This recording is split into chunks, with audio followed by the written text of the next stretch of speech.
ଆଜି ମୋର ଜଣେ ବନ୍ଧୁ ମୋତେ ପ୍ରଶ୍ନ କଲେ, ତୁମ ମତରେ ସଫଳତାର ଅର୍ଥ କ'ଣ? ଆଉ ମୋତେ ସେ 4ଟି ବିକଳ୍ପ ପ୍ରଦାନ କଲେ। ସେଲେରୀ, ପାୱାର, ପ୍ରେଷ୍ଟିଜ୍ ଆଉ ପିସ୍।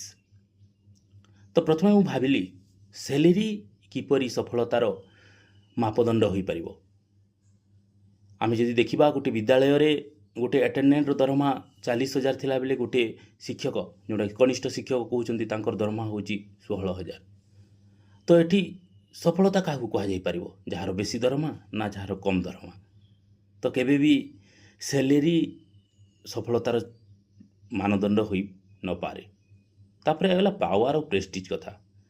ଯଦି ଆମେ କୌଣସି ଉଚ୍ଚ ପଦବୀରେ ରହିଯାଉ ଆଉ କିଛି ଜଣ ଆମ ତଳିଆ କର୍ମଚାରୀ ହେଇଯାଉ, ଆମେ ତା ଉପରେ ହାକିମ ଜାରି କରୁ, ତାହାକୁ ଆମେ କ'ଣ କହିବା କି ସଫଳତା ବୋଲି?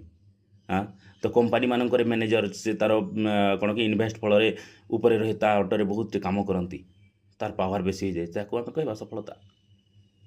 କି ଜଣେ ପ୍ରେଷ୍ଟିଜ୍ ପାଇଗଲା, ଯଦି ମନରେ ଶାନ୍ତି ନଥିବ, ଆମେ କେମିତି କହିବା ତାକୁ ସଫଳତା ବୋଲି?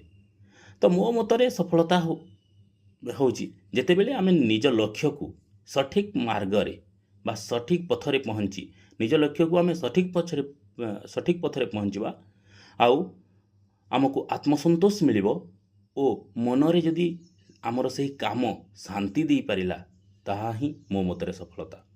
ତ ସେଥିପାଇଁ ମୁଁ ସାଙ୍ଗକୁ କହିଲି ପିସ୍ ହେଉଛି ସଫଳତା। ତ ମୋ ମତରେ ତ ପିସ୍ ହେଲା। ସାଙ୍ଗମାନେ, ତୁମ ମତରେ ସେଲେରୀ ନା ପାୱାର ନା ପ୍ରେଷ୍ଟିଜ୍ ନା ପିସ୍? ତୁମ ମତରେ ସଫଳତାର ଅର୍ଥ କ'ଣ? ମୋତେ ନିହାତି କମେଣ୍ଟ ବକ୍ସରେ କମେଣ୍ଟ କରି ଜଣାଇବ। ଧନ୍ୟବାଦ।